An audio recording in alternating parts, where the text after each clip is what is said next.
Welcome back to the Ark Survival Guide. This is the next episode of our Let's Play Crystal Isles series, and we're going to do some fun stuff today. Now, a lot of you have been asking for a let's build for our base, and in the last few episodes, we've been slowly crafting up this really cool looking base, which is actually just phase 1 of a much bigger castle. But we're going to show you guys all the building we've been doing all in one episode, and most of this we've done in the middle of taming all the cool creatures we've been taming. Today we'll show you all of that, and we're also going to try to tame a bright neon lime green Tapejara because it literally wandered right into our cave and it's just taunting us with its awesome glow-in-the-dark green coloring.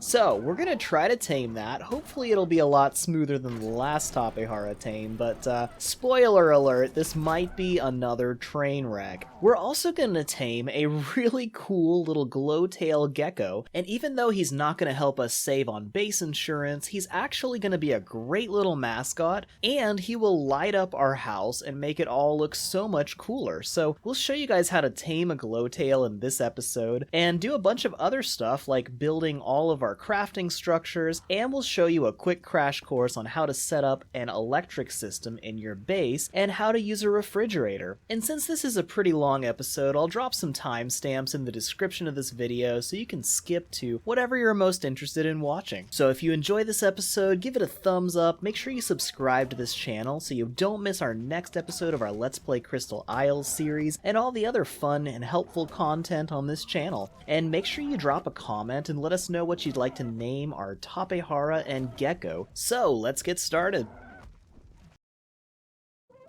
So, about episode 24, we flew into this beautiful cave behind a waterfall. It is one of the coolest looking places in Ark, and this area right here is where I want to build my base. It's completely flat, a really awesome spot, has a great view anywhere you are, and we're just going to start by clearing out some of the stuff that's around here.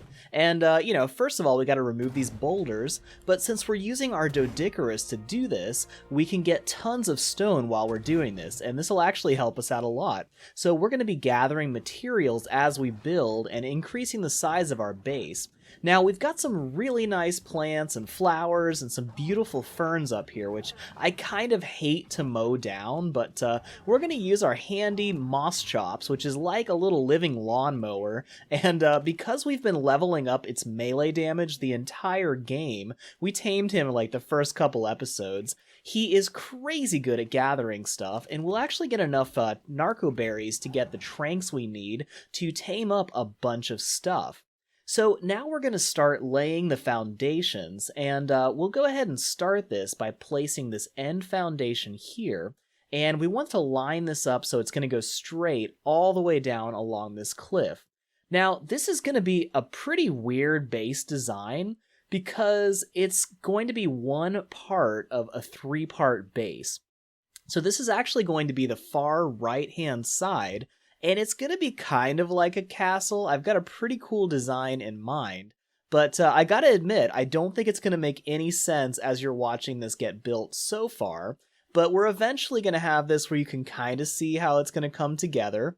And we'll probably have 2 other Let's Play videos where we're just building the other 2 phases of our base. And, we're playing this in double speed, so you don't have to wait forever, because it does take some time to lay out all these foundations. But we're starting with about a 16 grid. It's a 4x4 foundation square. And then we're adding some other sections onto the sides, so we're kind of making it take on a little bit of a hexagonal design over here. So that's why we have so many triangle foundations. And we brought most of the foundations that we're going to be building with in this part over here, all the way from our base in the White Shoals. But we're going to be expanding this as we go, and, between episodes, we've been gathering a bunch of stuff. But check this out, this is the basic design, and it's got a hole in it because I accidentally destroyed one of the stone foundations. But you can kind of see how it's kind of taking shape here, but we'll be adding to that quite a bit as we're designing this over the next, several episodes. So the first thing I'm doing here is dropping a storage box so I can put my supplies down, and we're also putting down a feeding trough so we don't have to worry about making sure each dino individually has its own food. And now that the foundation's down, we can start building the walls. And I'm actually flipping these double doors backwards because they open inwards if you set them at their default, and I actually kind of hate when that happens because it takes up a lot of space inside your base. I always like the doors to open outwards because then, you know, you're not actually encroaching on the inside when you open stuff. And I like to build my base so I can open these huge doors and windows and just look out and enjoy the view because my gosh, look at that waterfall in the background, all the crystals, it's just... This is so cool looking, isn't it? I love the view in this area. And I really want to have a big base that has a lot of open space so we can just really enjoy the view. Now, I normally would be snapping, fence foundations down to the edges of these foundations, and that actually provides a snap point for the stone doorways that I'm using. I'm using dinosaur gateways as the walls for most of this base because, first of all, it makes it big enough to easily get big dinos in and out of your house, and I always seem to end up really appreciating being able to walk my dinos into the base. But secondly, I just really want this to be very big and open, and you can just, have nothing in the way, because even when you put, like, greenhouse windows, it still kind of obstructs your view. So I'm kind of placing and then replacing these dinosaur gateways a couple of times because I just don't really like the way it lines up when you use the snap points on fence foundations. And I want these to kind of be really seamless all the way along the edge.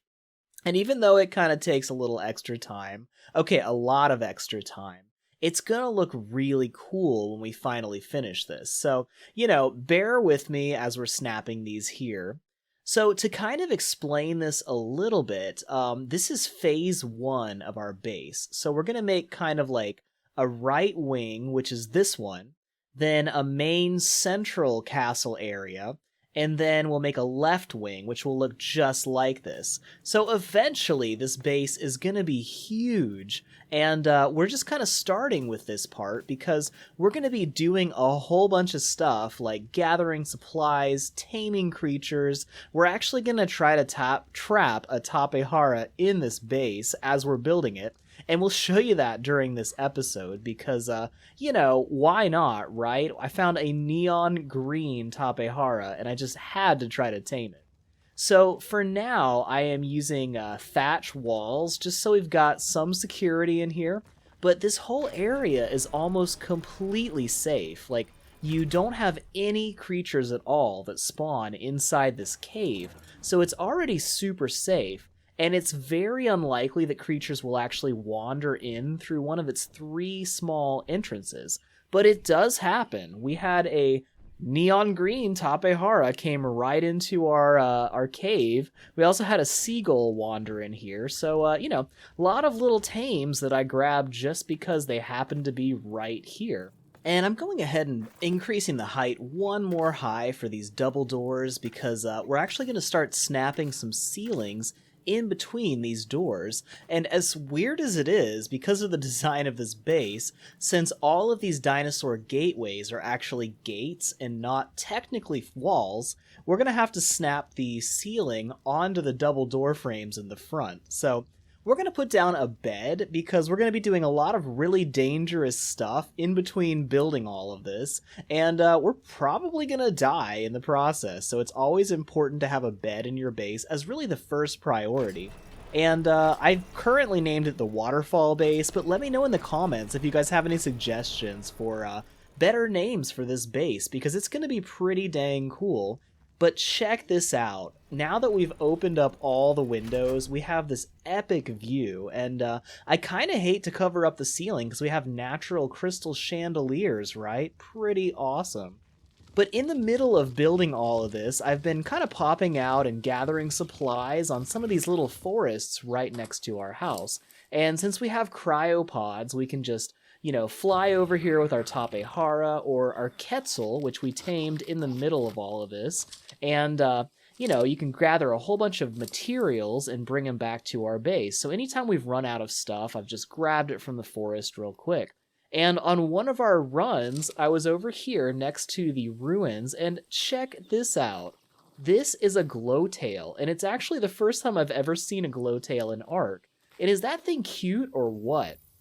So I was thinking, this little guy is definitely begging to be tamed, and, maybe we can save on insurance or something if we get him, right? But I love these little geckos. So I'm unloading some supplies because I'm actually too heavy to fly. But now we can pick up this little Glowtail and fly him back to the base, because Tapejaras, Pteranodons, basically any flyer can carry a little guy like a Glowtail.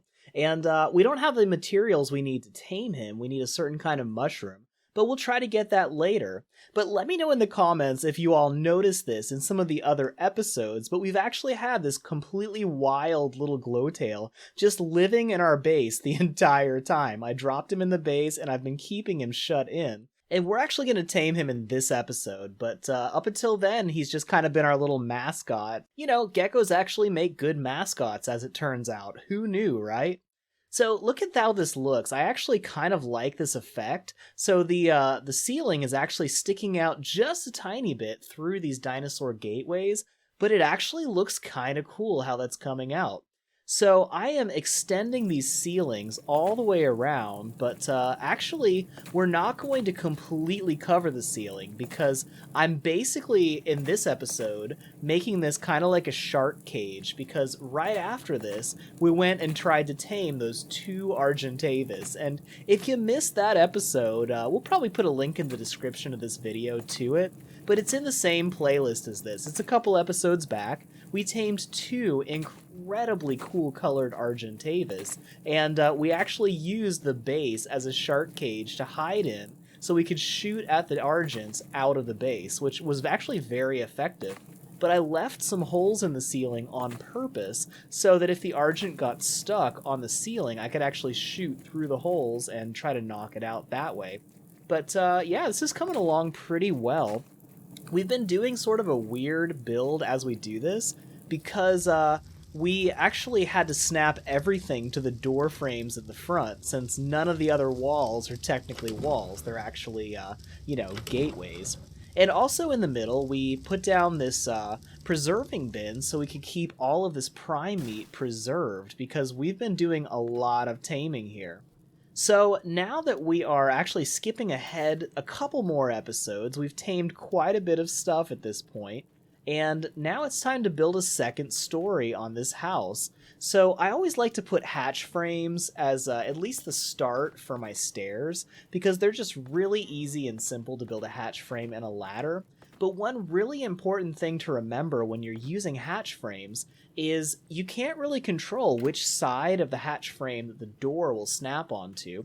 So it's a really good idea to go ahead and snap the door on first and then add the ladder, because if the ladder goes on the side of the hinge and it's random where the hinge pops up, then you can't use the door frame at all.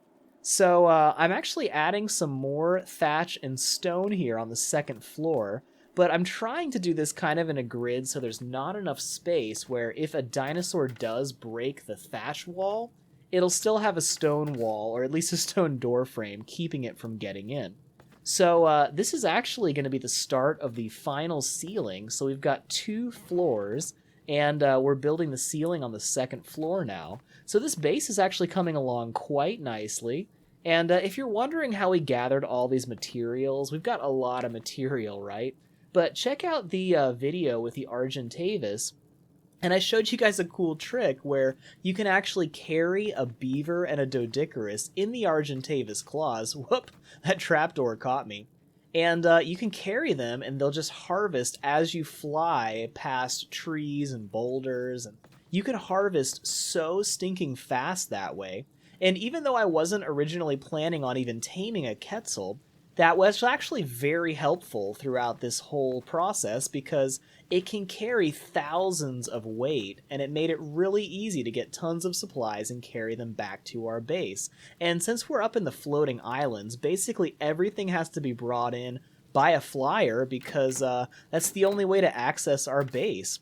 So there we go. We've got a pretty well secured part of our base, and I left part of the ceiling open, and I've actually got a good reason for that, because a crazy neon green Tapejara flew into our base, or at least into our cave, and I think we're going to go ahead and try to tame it. And I've got an interesting plan for how to do that. But the first thing we need to do, most of the time whenever I tame a Tapejara, I almost always use the rare flower trick. And what that does is if you eat a rare flower, it makes everything, and I mean everything except a Quetzal, will come and viciously try to attack and kill you. I mean, the dodos will have delusions of grandeur and try to eat you. It's pretty crazy. But the good news is we can use that to make the Tapejara come and try to eat us, and we can lure it right into our trap. So there's a lot of these little ponds up here in the floating islands, and most of them have cattails all around them. And most cattails you can get rare flowers from. You can also get lots of other stuff like plant species X seeds from a lot of cattails. And oh, we have these nice little mushrooms too, which could be helpful. But first I gotta check and make sure there's no Sarcos in here, because sometimes you get otters, which is also great. I'm keeping an eye out for an otter. But you also end up with crocs that try to eat you. So let me check here. Oh, yes, here we go. This is what I've been looking for. I have been looking for these acerbic mushrooms, and those are actually what you use to tame glowtails. So awesome. So we're just going to chomp through a bunch of these cattails with our moss chops, and since he's got tons of melee damage, he just gets so many berries and so many rare flowers. And, whoa, okay. We just accidentally chomped one of those mushrooms and got like 10 acerbic mushrooms. And I think that's going to be enough to tame our little gecko friend. But we also got like 30 rare flowers, and I've loaded up my Pteranodon, which is my most expendable flyer. I don't mind too much if it dies, but so far it's still alive. And we're going to fly over here and see if that Tapejara is still here. I've got like 34 rare flowers in my hotbar ready to eat, and it looks like the Tapejara is still here. Check it out. See it right there on the edge? It's just like stuck. That's awesome. I was really worried that this thing had like despawned over time, but alright, we rested up. Let's do this. Eat me! Eat me! I'm delicious! Yeah! Oh, he is so mad. Okay. Must have insulted its mom or something. Alright, so we have like 30 seconds. We ate 3 of those flowers. Each time you eat it, it adds 10 seconds to your aggro time, and ouch, this is actually hurting quite a bit. Okay. We've lost a third of our health, but I think we might be actually safe right here. So I'm going to try to... Whoa, whoa, whoa, whoa, whoa. Not cool. Oh, gosh. Come on. Okay. This is not good. I am totally stuck. My head's stuck in the ceiling. Usually, I can dismount a Pteranodon in a 2-story high base and not get my head stuck in the ceiling. Okay, this is bad. This is really bad. I was trying so hard to make this a smooth trap and not be a train wreck Tapejara tame, but looks like it's just gonna be another one of those. Okay. Well, the good news is it's not killing us. Our Pteranodon's still alive. We are protected, but the bad news is it's not getting into the trap, and we're completely stuck.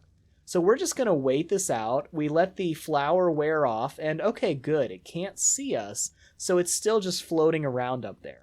Alright, so we finally got out of there. It took a while, but eventually you move just enough to get out of a trap like that. So, now we're going to store our Pteranodon here safely inside. I was very careful dismounting it this time. And looks like the Tapejara is still here, so let's do this again! YOLO! Eat me! Your mother's so fat! Okay, let's hide. Whoa, ouch. Okay, that actually kind of hurts.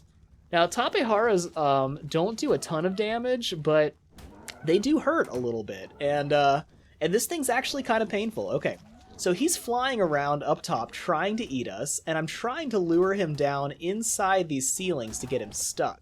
But he is being really difficult, because it looks like he's got just enough turn radius to where he can't quite get down in here. Alright, come on, come on. I need you to... Oh, wait, almost got it. Okay. Need you to get down a little bit further. Just come down a little further. Come at me. Come at me. All right, come on. Just a little lower. Okay, I kind of want to... Oh, of course, he changed his flight pattern just when I threw the bola. They always do that. Alright, so I'm not 100% sure he can actually get down in here with the way he's flying. Maybe oh, here we go. Okay, now he's underneath. Alright, is he stuck? Okay, we gotta do this. We gotta get this bola here. Oh, yes. Alright, the Tapejara is trapped. No, I am also trapped. Okay, can I squeeze around here? Can I get underneath here? You know what? Never mind. I'm just gonna blindly place stone ceilings as fast as I can and try to trap him. And, you know, hopefully that's enough. I broke a couple of them, but, hopefully he's covered up on top, and we'll see what happens. I probably could have used K-mode to look a little bit more, but, you know, we're just going crazy here. We're YOLOing this. It's already a train wreck. Okay. Oh, dang. He's not as trapped as I originally hoped. Okay, we're going to try to put some more ceilings on here. He's running away, but I don't think he's going to... Okay, dang. I'm out of ceilings. I got to wait like 10 seconds between bolas before it'll actually work. But I'm trying to keep him angry. I'm hurting a lot. Oh, man. Is he going to kill me? Okay, come on. We can do this. We can do this. Hit me. All right. There we go. Okay. Tapejara's trapped. We're going to try to just knock this thing out like this. Okay. So if we can keep it in the right spot and he's still underneath the overhang, we should be able to beat this thing down. The rare flower is worn off. At this point, he should run away once he breaks out of the bola. And, oh man, I always break a club. Okay, I always keep a spare, too, for that reason. I always also beat it in the butt, so it takes less damage than if you hit it in the head. So, yeah, hopefully... Okay, is he gonna go straight? Oh man, he's still trying to kill me. Come on. Come on! Oh gosh, okay, so I'm gonna keep eating rare flowers, and I'm just gonna try to get down here. Okay. I am almost dead. This is actually pretty rough. Now, he's still flying around. I'm gonna grab some supplies and make a couple thatch ceilings, because he seems like he's almost trapped. I think he's, like, relatively safe where he is, so I'm just gonna make as many thatch ceilings as I can, because when he starts flying away, he's not actually going to do any damage, so thatch will actually trap him just fine. Now, I just got to wait for his little temper tantrum to wear off, and... Okay, it's not freaking out. Is it still in here? Oh, yes, it is still in here. Can I just jump and slap this on there? I might be able to. Okay. It seems like it's still pretty stuck. This is such a train wreck, but here we go. Almost there. All right. The ceiling is closed. Whoa, okay, for a second I thought he glitched out of here anyway. So now, the Tapejara is completely trapped. He cannot get out of here. It's finally stopped trying to kill me, which is a good thing because I have like less than a third of my health left. And now we should be able to beat it senseless. The trouble is, Tapejaras have relatively low health, so it might still die in the process. It's getting a lot of blood, and I'm not liking this. I'm a little bit worried that it might die on me. Okay, there goes another club. You know, I think I'm gonna risk one trank arrow, and if I hit him with one trank arrow and wait for the full duration, I might just barely have enough health left for this thing to not die. Of course I missed. Wow. Alright. Okay, I'm really worried about this. I don't know if I can keep shooting it, because trank arrows actually do a pretty decent amount of damage along with the torpor. I really should be using a long neck with trank darts, and that would be a much better way to tame this thing. Okay. So I waited a full 10 seconds. I'm going to slap it pretty slowly with this club, because I don't want to hit it twice. If I hit it and it goes unconscious, I want to immediately stop hitting it, because the next smack could actually kill it.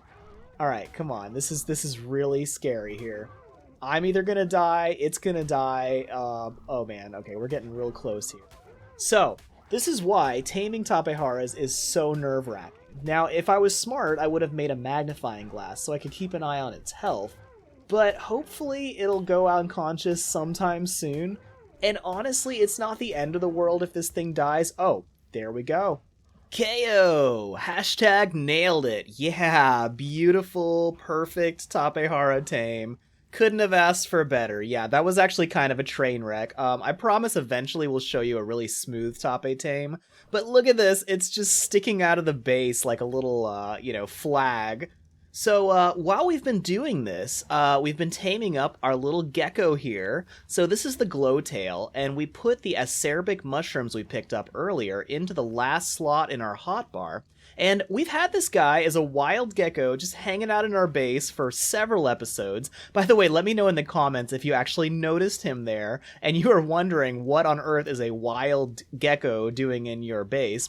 But we're going to finish up the ceiling. We've just been doing some base building as we've been taming this guy, but he's almost tamed up, so they're actually real easy to tame. And to make things even easier, usually when they're ready to eat, they'll poop right before they're ready to eat again. So if you see poop on the ground next to your gecko, you can just walk up and press E to feed him, and as long as you got those acerbic mushrooms in your hotbar, you can, just keep feeding them, and they'll tame up nicely. So check it out. Our little mascot who's been hanging out here is now our pet, and he won't despawn. I was actually surprised he didn't despawn yet. And look at that, he just winked at us. So cute. All right, so you see how the charge is steadily increasing? We've opened up his hotbar menu, and his options, you've got an option to pet him. And when you pet him, he glows like this. He lights up the whole base, which is going to make it look way cooler, be much easier to see. And we can carry him on our back like a flashlight. And his charge is slowly decreasing, but he's going to light things up really nicely. So they're actually pretty handy as a flashlight. And if you get two of them next to each other, you can set their charge to automatically light up once they hit full charge. And if you stagger them, one of them will always be lit while the other is charging. And oh man, you can throw them, but they don't really fly. They just kind of flop and fall with, falling with style. You okay there, buddy? Your head's stuck in the wall. Okay, hopefully I didn't just kill him. Yeah, he's okay. So we're going to move him away from the wall just in case we tame another Argentavis, which, spoiler alert, we are still keeping an eye out for a cool colored male Argent to breed with our awesome Argent females. And yeah, so we've now got our brand new little gecko, and he's going to be really fun. We'll show you some more stuff with these later. Also, I learned after the fact that they don't actually eat the acerbic mushrooms and get food from them. They're just used for taming them. So they actually eat regular meat. And thankfully, he's been in range of the feeding trough and getting meat from there, so he's been totally fine. So we just added some stone stairs, and even though they take up a little bit of space and block our view a tiny bit, they actually work pretty well, and we're kind of starting out making this part of the base very functional, and oh man, bang my head on the ceiling there. And so we're going to eventually open this all up, probably redecorate the base and make it a lot cooler and easier to use. But for now, we're kind of starting out with our whole base jammed inside this one wing. And eventually we'll spread this out as we, fill up the entire castle. So we also want to put a hatch frame up here so we can access the roof and use that as a nice platform for parking flyers, maybe put a garden up there. And another pro tip real quick is if you're putting a hatch frame, you must put the door up first if you want to make sure you don't lose the ladder. Because if you put the ladder up and the door happens to snap where the hinge is on top of the ladder, you can't use the ladder at all and you just wasted a ladder. So it's always good to put the door on first, make sure it opens. And of course, the last finishing touch for our base is to demolish this thatch door frame and replace it with stone. And there we go. So check it out. Does this place look cool or what? I'm actually really happy with how this turned out.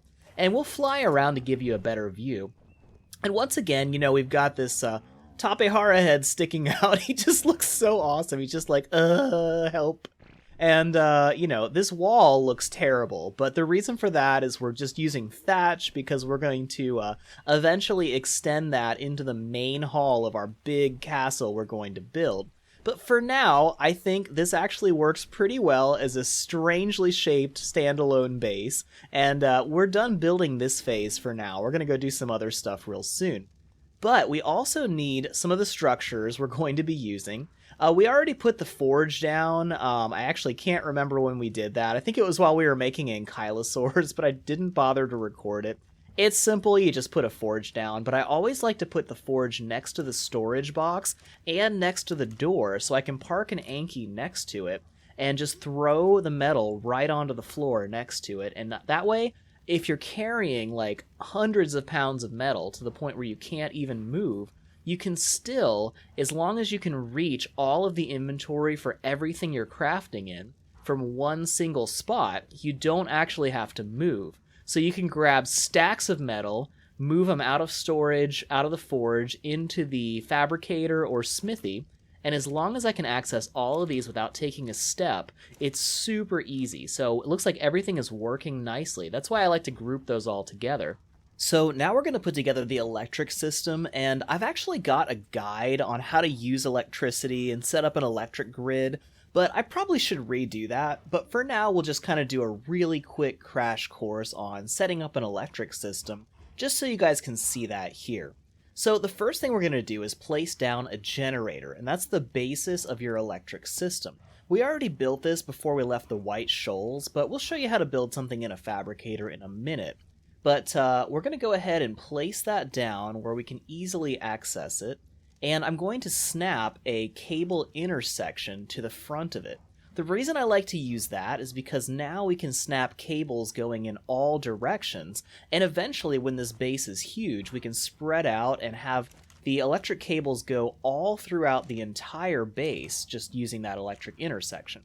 So now I'm going to craft an electric box because I forgot to make a power outlet. So that's under electrical here in the fabricator. And looks like we're going to need some more pearls. Now the good news is we've got actually a lot of pearls we can get in this cave. Basically everywhere there's a pool of water in this cave has hundreds of pearls you can harvest at a time. So that's going to make it real easy to make electronics. So we've got some gasoline we're going to put in the fabricator, and that's used as fuel. Once you put that in, you have the turn on button.